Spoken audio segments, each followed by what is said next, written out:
نبی کریم علیہ السلام نے ہمیں اخلاق سکھائے۔ سب سے پہلی بات جو عرض کروں گا وہ یہ ہے کہ سوچ کا اچھا رکھنا سب سے اچھا اخلاق ہے۔ کس بات کا اچھا رکھنا؟ یا ایھا الذین آمنوا اجتنبوا کثیرا من الظن ان بعض الظن اثم، اے ایمان والو بہت سارے گمانوں سے بچو، بعض گمان بھی گناہ ہیں۔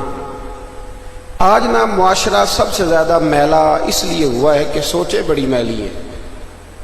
ہر بندہ ہی برا ہے ہماری نظر میں، ہر شخص ہی چھوٹا ہے، ہر آدمی حقیر ہے، ہر آدمی دنیا دار ہے، ہر آدمی برا ہے۔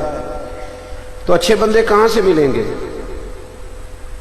ہم لوگوں نے کہہ کے نا مولوی بھی برے، پیر بھی برے، درویش بھی برے، سیاستدان بھی برے، جتنے لوگ امیر ہوئے سارے 2 نمبر طریقے سے ہوئے۔ تو خدا کے بندو، نبی پاک علیہ السلام نے فرمایا تھا میری امت کبھی گمراہی پر جمع نہیں ہوگی۔ حضور نے فرمایا زیادہ لوگ گمراہ ہو سکتے، زیادہ لوگ اچھے ہوں گے۔ اس کی آواز ذرا ٹھیک کر دیں، پھٹ رہی۔ تو یہ ہم نے کیسے گمان کر لیا کہ لوگ برے؟ میں ملک سے باہر تھا تو مجھے وہاں ایک صاحب کہنے لگے جی پاکستان کی حالت بڑی خراب ہے، لوگوں میں نفسا نفسی ہے۔ میں نے کہا نہیں، آپ باہر بیٹھیں، آپ کو کیا پتا، آپ آئیں تو آپ کو پتا چلے گا۔ کوئی نفسا نفسی نہیں۔ آج بھی ہمارے ملک کا حال یہ ہے کہ ایک بابا جی کو ایک خون کی بوتل کی ضرورت ہوتی ہے اور 13 نوجوان گلی میں کھڑے ہوتے ہیں کہ میں حاضر ہوں۔ کس نے آپ کو کہا نفسا نفسی ہے؟ مسجدوں میں چندہ ہوتا ہے کہ نہیں؟ مسجدیں خوبصورت بنی ہوئی ہیں کہ نہیں؟ رمضان میں سخاوت ہوتی ہے کہ نہیں؟ افطاری کے ٹائم سامان مسجدوں میں زیادہ ہو جاتا ہے کہ نہیں کھانے والے؟ کدھر ہے نفسا نفسی؟ کون کہتا ہے برائی ہے؟ حافظ زیادہ ہوتے ہیں سنانے والے اور مسجدیں کم ہیں۔ کون کہتا ہے نفسا نفسی ہے؟ ہر مسجد میں اذان ہوتی ہے، اللہ کا ذکر ہوتا ہے۔ ہم لوگ جب گمان اچھا کر لیں گے نا، گمان، میرے نبی کریم صلی اللہ تعالی علیہ وسلم نے فرمایا، مسلم شریف کے لفظ ہیں، فرمایا اچھا گمان بھی اچھی عبادت ہے، اچھی سوچ بھی اچھی۔ تو کچھ نہ کر، بس اچھا سوچتا رہ، رب تجھے عبادت کا ثواب عطا فرمائے گا۔ ضروری نہیں کہ وہ جو 2 بندے وہاں کھڑے ہیں نا چوک میں، وہ میرے خلاف باتیں کر رہے ہیں، میں اتنا اہم نہیں، ان بیچاروں کو کوئی اور کام بھی ہو سکتا ہے۔ یعنی میں اپنے آپ کو اہم سمجھ لیتا ہوں کہ ساری دنیا جی میرے ہی خلاف ہے، اور رہنے دے یار، اور بھی غم ہے زمانے میں محبت کے سوا، لوگوں کو اور بھی کوئی کام ہو سکتا ہے کہ تیرا ہی کام ہے بس۔ جس وقت بھی اماں کہتی ہے نا بچے کو کہ بیٹا ذرا 10 منٹ آنا، میرے پاس بیٹھنا، تو بہو اسی وقت ہی سمجھ لیتی ہے کہ میرے خلاف میٹنگ ہونے لگی۔ وہ بھئی اس کا بیٹا ہے، اس نے پالا ہے، جوان کیا ہے، 20 سال رہا ہے، جب تو نہیں آئی تھی تب بھی اس کے پاس تھا۔ تو یہ کیسی بات عجیب ہے کہ وہ جناب میرے خلاف ہی بات ہوگی۔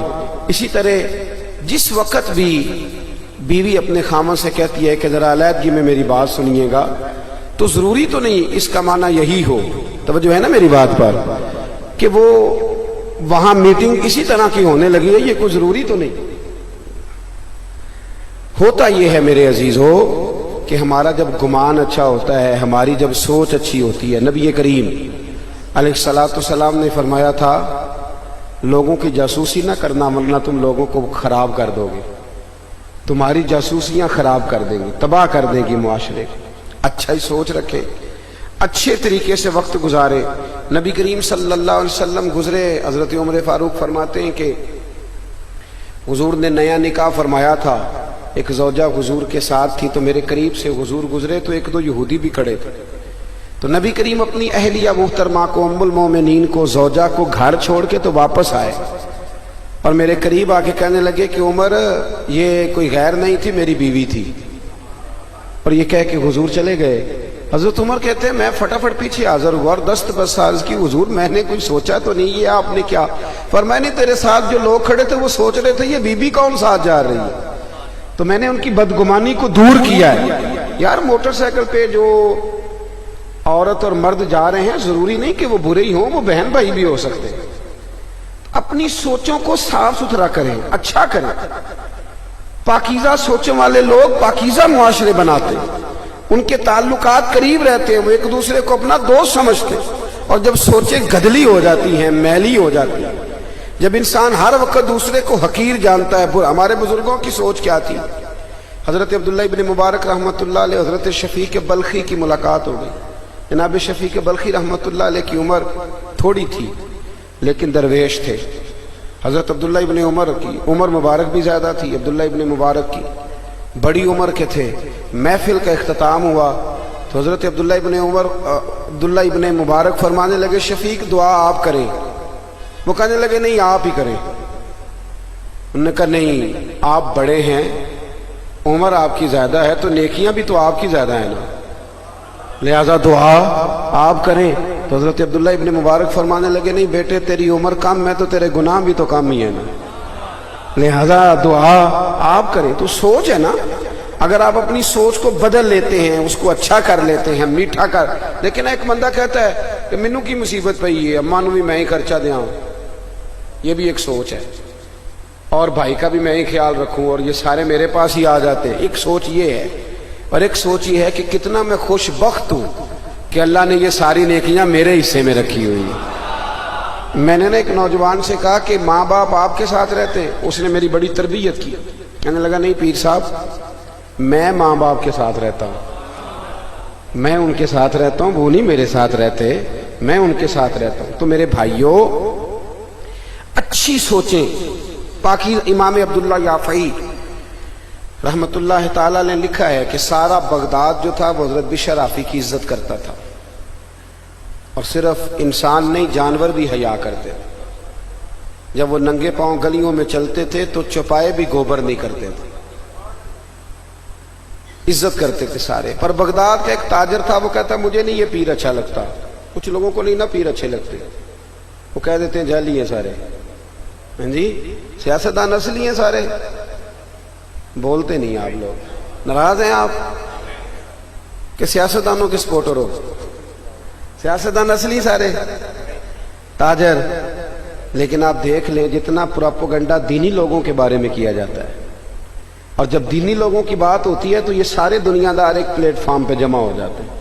چلے میں ایک دعا کرتا ہوں، آپ آمین کہنا. دعا فرمائے اللہ اہل حق دینداروں کو ایک جگہ پہ جمع فرما دے. یار آمین تو کہہ دو کم از کم، اس میں اتنا تو تعاون کر دو نا، آپ کی مہربانی. تو وہ کہنے لگا تاجر کہ مجھے نہیں اچھے لگتے تھے حضرت بشر آفی. بھائی تمہیں کیوں نہیں اچھے لگتے؟ تو دلیل سن لو. کہنے لگا جی وہ نا جمعے والے دن فرض پڑھ کے چلے جاتے ہیں، باقی نماز نہیں مسجد میں پڑھتے. وہ پتہ نا امام صاحب کو لوگ پابند کرتے ہیں، کہتے ہیں تو نے سنتوں سے پہلے آ کے مصلی پہ بیٹھنا ہے، اور عصر کی سنتوں سے بھی پہلے. مقتدی کی مرضی ہے وہ چوتھی رکعت میں شامل ہو یا تیسری میں، لیکن امام صاحب کو اس کو پابند کرنا ہے. کہتے جی قاری صاحب پہلیاں سنتا ہی نہیں پڑھتے، عصر کی بھی اور عشاء کی. تو میں کہتا ہوں جب اللہ پابند نہیں کرتا تو تم کیوں کرتے ہو؟ تو خیر مؤکد ہیں. جب اللہ رسول نہیں پابند کر رہے تو آپ یہ پابندی کیوں لگا رہے ہیں؟ بھائی نفل پر اللہ رسول پابند نہیں کر رہے، آپ کیوں کر رہے ہیں؟ آمدام برسر مطلب. کہنے لگا جی مجھے اس لیے نہیں اچھے لگتے حضرت بشر آفی کہ وہ نا جمعے والے دن فرض پڑھ کے چلے جاتے، باقی نماز مسجد میں ادا نہیں کرتے تھے. لوگوں نے بڑا سمجھایا تو وہ تاجر ایک دن کہنے لگا چلو میں تفتیش کرتا ہوں یہ بابا کہاں جاتا ہے نماز پڑھ کے. حضرت بشر آفی نے فرض مسجد میں جماعت کے ساتھ پڑھے، اور جیسے ہی آپ باہر نکلے نا وہ تاجر چھپ کے پیچھا کرنے لگا. اس نے دیکھا کہ جناب بشر آفی رحمت اللہ علیہ نا ایک نان بائی کی دکان سے نان خریدے. کہنے لگا اوہو مولوی کو بھوک نے ستایا تھا، اس لیے اس نے نہ نوافل اور سنتیں چھوڑ دی. پھر آپ تھوڑا آگے بڑھے تو کباب لیے. کہنے لگا عمر دیکھو اور ذائقے دیکھو، اس عمر میں بھی کباب کھاتا ہے. کہتے پھر وہ تھوڑا آگے بڑھے اور جنگل میں وہ چلے گئے تو میرے دل میں پھر گمان آیا کہ بابا نا مریدوں سے چھپ کے سبزے پہ بیٹھ کے نان کباب کھائے گا، اور واپس آئے گا تو خشک روٹی کھا کے لوگوں کو بتائے گا کہ میں سادہ ہوں. فرماتے ہیں کہ میں بدگمانی پہ بدگمانی کیے جا رہا تھا. جنگل کا تھوڑا سا رستہ جب گزرا نا تو ایک کچا مکان آیا، ٹاٹ کا پردہ، پرانے زمانے کی کنڈی. کہتے ہیں جناب بشر آفی نے دروازہ کھولا، اور جب آپ اندر گئے تو میں باہر سے دیکھ رہا تھا کہ ایک فالج زدہ بوڑھے بیمار بزرگ چارپائی پہ لیٹے، اور کہتے ہیں ان کے منہ سے رطوبتیں نکل رہی ہیں. جناب بشر آفی نے کھانا رکھا اور فٹافٹ پہلے بابا جی کو سیدھا کر کے لیٹایا، اور پھر ایک مٹکے سے پانی پیالے میں ڈالا، اور پھر اپنی پگڑی کھول کے اس میں ڈبو کے بابا جی کا منہ دھویا، اور پھر جب پہلا لقمہ بابا جی کے منہ میں رکھا تو بابا جی رو پڑے، کہنے لگے بھی شرافی یار مجھے تو اپنے بھی چھوڑ گئے، پر 14 سال ہو گئے تو روز میری روٹی لے کے آتا ہے، تو کب تک آئے گا؟ کب تک تو یہ ڈیوٹی کرے گا؟ میں زندہ لاش پتہ نہیں کب تک بنا رہوں گا، تو کب تک آئے گا؟ بس کر دے یار، چھوڑ دے، کب تک تو یہ ساری ڈیوٹیاں کرے گا؟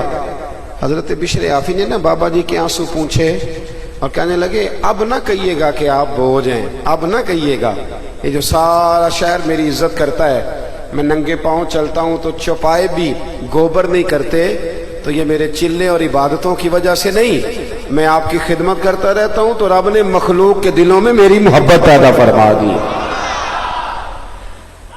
وہ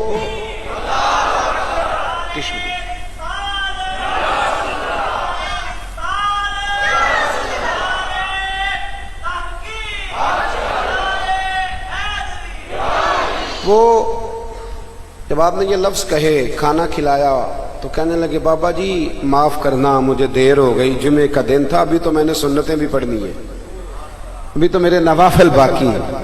یہ بات کر کے جناب بشر عافی رحمت اللہ علیہ جب باہر آئے نا، وہ تاجر کہتا میں دروازے پہ کھڑا تھا، حضرت نے دیکھا یہاں کیسے؟ کہتے میں نے کہا حضور معاف کر دے، جس چیز کو میں آپ کی غلطی سمجھتا تھا وہ تو سب سے بڑی نیکی نکل آئی ہے، ارے کچھ تو مجبوریاں رہی ہوں گی، یوں ہی کوئی بے وفا نہیں ہوتا۔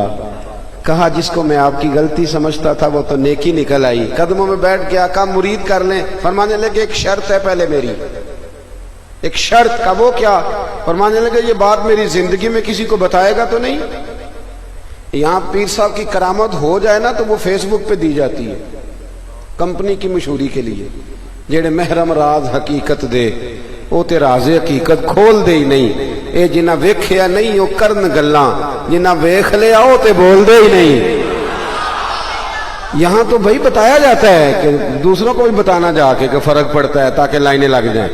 خدا کے بندو وہ لوگ محفوظ کرتے تھے ان چیزوں کو تاکہ قیامت کے لیے ذخیرہ ہو جائے۔ حضرت بشر عافی رحمت اللہ تعالی علیہ کہنے لگے کسی کو بتائے گا تو نہیں، زندگی میں کسی سے بات نہ کرنا، اس میں بعد از انتقال بتائے، سوچ اچھی رکھے۔ اللہ کا کوئی نیک بندہ اگر آپ کو ایسا نظر آئے کہ بظاہر آپ کو محسوس ہو کہ یہ غلطی ہے تو تعویل کرے، اس کا اچھا پہلو نکالنے کی کوشش کرے، لیکن بدگمانیاں اپنے دلوں میں بٹھا کے اپنے ذہن کو میلا نہ کرے۔